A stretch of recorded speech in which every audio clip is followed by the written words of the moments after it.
आप ऐसे प्रकार चौहान अनुसारी साहब को जिताएंगे, उत्तर प्रदेश में समाजवादी पार्टी की सरकार बनेगी। सबका हुई कहना है अब 2000 पेंशन पर है, अब 2000 पेंशन पर है,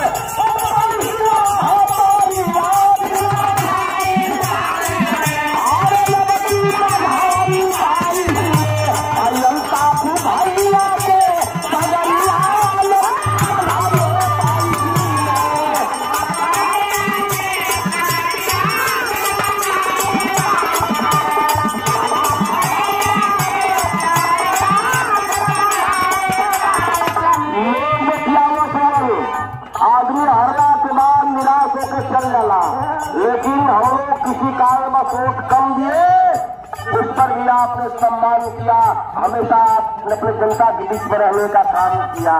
चलिए आज जोगी आपके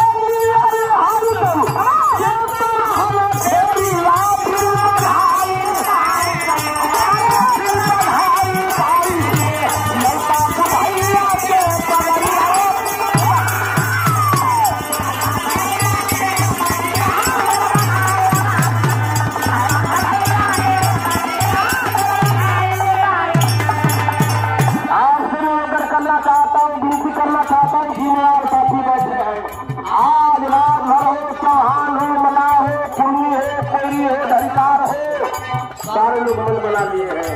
चलिए अपने नेता कर्मचारी को विधायक बनाने के लिए और आदरणीय अखिलेश यादव को मुख्यमंत्री बनाने के लिए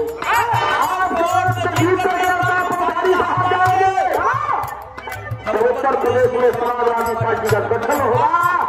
माननीय अखिलेश यादव शपथ लेंगे, आपका भाई, आपका बेटा, आपका नेता मंत्री पद की शपथ लेकर के और लाल बत्ती में बन करके मऊ की धरती पर आएगा। इस जिला का सम्मान बढ़ जाएगा, आपका जिला चौड़ा हो जाएगा, मस्तक ऊंचा हो जाएगा। कहना है